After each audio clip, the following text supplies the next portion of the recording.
Rejoice, GT collectors! Tamashii has answered your wishes by adding the very first Dragon Ball GT villain, and it's probably not the villain you expected, but here's your first look at Super Android 17. And in this video, guys, we're gonna talk about everything that Android Super 17 comes with. We're gonna talk about place, we're gonna talk about price, so you're informed and you know all the information you need to know about Super Android 17. Well, guys, welcome back to the channel. I am Snook, and let's dive into this very first photo of Super 17. It's going to be this stoic pose.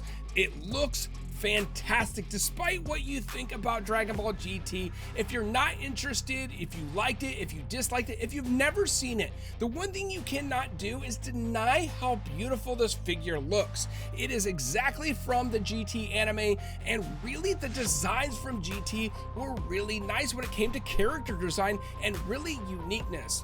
The fact that they brought 17 back in that anime and really brought him to life in figure form blows my mind, and it's probably not one that you all thought we were gonna get. Because you guys probably all thought we were gonna get Baby or Omega Shenron, but that's not the case, and the fact that we got that curveball gives a little bit more amp and a little bit more hype because it was so unexpected. So diving into what he comes with in this photo, is going to be that stoic face. This is pretty common when it comes to Dragon Ball figures. They're very serious when it comes to their fights, so we got to have that stoic straight line face.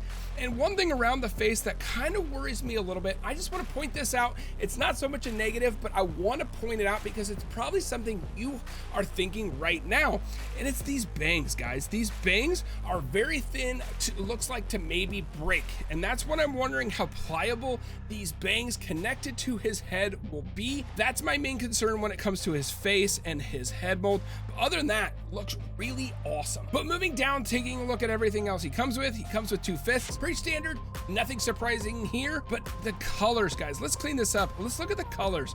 I love the orange. We've got the gold bangles, the gold belt buckle, the gold straps around this, guys. The color scheme and the wave they're doing. Oh, and also the gold on the boots.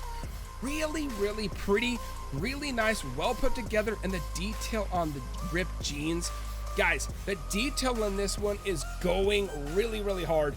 And let me know what you guys think about this figure. Taking a look at the next photo of Super 17 is going to be this one. It's him removing his arm so he's able to shoot a blast. And I really like it when they incorporate these things, kind of like Android 16 from Dragon Ball Z, where you can remove these parts of the arms right here to create a scene where he actually does an attack from the show. Is definitely a plus, because it's all about the aesthetic and what we can do, what scenes can we recreate from the anime, and does this figure meet those expectations?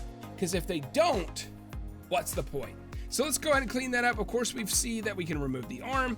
We've got a different hand here. This is going to be like a light clasp hand, so you can hold stuff, or he could just sit there with his hand relaxed beside his side. And also, that's the same fist right there. I don't know if this is going to be, oh, let's clean that up so you can see a little bit better. I don't know if this is going to be a whole new piece, and this is going to be a piece that you attach to the elbow, or how that's going to work, or if it's just going to pop over top of this nub right here and we can actually just take the arm off. I'm not sure how this is going to play, but I would expect that this is going to be its own little piece, and this is just going to be the piece that we take off. I'm sure they're additive pieces inside the box. So let's clean that up and take a look at the faceplate. It's going to be this one right here. We got that cocky smile. He is a bad guy. This is probably when he thinks he's winning or getting the upper hand of Goku. Guys, I cannot get over the design of this figure. It looks so good. Those golds again, I'm gonna point them out again. I know we just talked about it in the last photo. They pop, it really makes it nice. And of course that orange right there is a really nice contrast against the darker green and blue. Let's move on to the next photo because I'm excited to see if we actually get effects pieces. Hey guys, we'll get back to the brand new GT villain of Super Android 17 in a moment. If you're enjoying this video, if you'll do me a favor, put a like on the video, share it with a friend, and also it doesn't hurt to subscribe, because right here, guys, on YouTube, we collect together. Now let's get back to the super awesome villain. All right, looking at the next photo here, not an effects piece quite yet. That's okay, but we do get some new hands. It does look like we get a different faceplate here. I can't tell if that's still the same previous smirk or more of a bigger smile, but we do get new hands here. I do think this hand is the same one as before. Like I said, it's that light clasp hand where he had it down beside his side and holding the arm, but the detail, guys, like if you take a look right inside the palm here, you can actually see the energy absorption gems right in the middle of his palms, just like they did on Dr. Gero and Android 19. It's really nice that they're getting all the details from the show into the figure so they can really make it as authentic as possible. All right, guys, so this is what we have been asking for. It is coming with a new effects piece. This is pretty much getting more and more common when it comes to Dragon Ball and every other line in S.H. Figuarts. They're coming with effects pieces. I think it's a staple going forward because it is so well received. Now, this here is his electric shock hell sphere from the anime. Looks really good.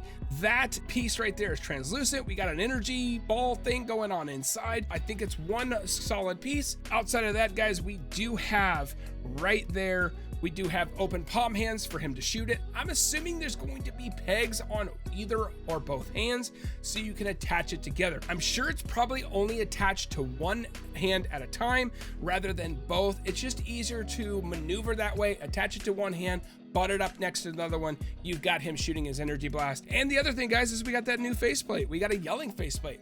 So definitely 3 faceplates that I see in this for sure. Smirking face, yelling face, and of course that serious face. Well, guys, when you have a bad guy, you want him to be menacing, and nothing screams menacing unlike this photo right here. My gosh, look at the detail in that face sculpt. The printing of the eyes, the eyebrows look so clean. It gives a better look at those bangs. It really does worry me about those. I keep pointing that out, but I'm worried about if you move them or you try to put a face on that they'll snap off. Hopefully they're more pliable. And then of course we have that same hand as we saw before and another fist. So no new fist in this one, but we do have that awesome, really animated faceplate. But this right here, wow, really blows me away. Tamashii is really killing it when it comes to anime detail. Well, guys, taking a look at the next photo, it's just an action pose of Super 17 doing his thing. We see those same hands as we saw before, those open palm hands. But also, guys, taking a look at that faceplate, it is the exact faceplate of the screaming face before. It's hidden a little bit behind those bangs, but I assure you that is the exact same faceplate as we saw before when he was shooting his electric shock hell sphere. So not a new faceplate, not a new hands, just an action pose, and really giving you a good look at all the joints, because we got the elbows there's the double hinged knees. You can see what his hip construction is going to be, and I believe Tamashii is starting to shore up a lot of those QC issues. So I believe with this figure coming out and them really getting behind their QC issues, I really think obtaining this figure is going to be a safe bet. But really cool photo. Let me clean this up so you can get a final look before we move on to the next photo of Super 17. Well, guys, I lied. The next photo is not of Super 17, but other things packaged in the box. We have seen this growing and becoming more of a thing. We'll take a look what else you're going to be able to get in the box with your Super 17. It is going to be parts and also a little standee. You're going to get this standee of the Golden Dragon Fist that Goku does to defeat Super 17 in the anime. When he flies up, you see the silhouette and he goes straight through his midsection, and of course you get the new head plate. I do think with this one, with the plastic dragon behind him, that part is hit or miss. You could be happy for it, it could be a throwaway. It's not really the important part that's coming with this figure. It's going to be that brand new head sculpt of the flying hair. This is really neat, and the fact that we're getting this and adding to our GT Goku is really exciting and can be troublesome in other ways. A lot of people may not be interested in 17 but love their Goku and want to kit it out, so they're getting stuck behind the paywall of Super 17 to complete their Goku. Let me know down in the comments, does this bother you? Does this come off as predatorial? All right, guys, so let's talk about the most controversial part. I know a lot of you guys don't like to talk about where we can get these figures and how much they are because they can be expensive. Well, the first thing we got to talk about is the release of this figure. It is coming out December of 2024, and by the time you're watching this video, it's up for pre-order. Well, where can you pre-order this figure? Well, we've talked about it 100 times, so bear with me. I want to talk about it, so if you're new here, here, you know where to get some of these figures. Well, Super 17 is going to be a premium Bandai exclusive. This is the online retailer for Dragon Ball exclusive figures of smaller or more niche characters to come out to the Dragon Ball line. You can go over to p-bandai.com/US or JP, depending if you're in the United States or Japan, to pre-order this figure. That also comes to the price of $85 to pre-order this figure. And guys, if you're interested in supporting the channel, we are affiliates with Premium Bandai, so I'll leave a link down in the description below if you want to pick up your Super 17. Doesn't cost you a thing, it just helps support the channel. Well guys, I know it's not the villain you expected from GT to come out first, but it's a happy surprise that Super Android 17 is coming to the S.H. Figuarts line. So let me know down in the comments below if you're planning on getting a Super 17. Are you excited about the figure? Are you surprised? What's your thoughts down below? Well, thank you guys so much for watching the video. I appreciate it, and I have been Snook. I'll see you in the next one.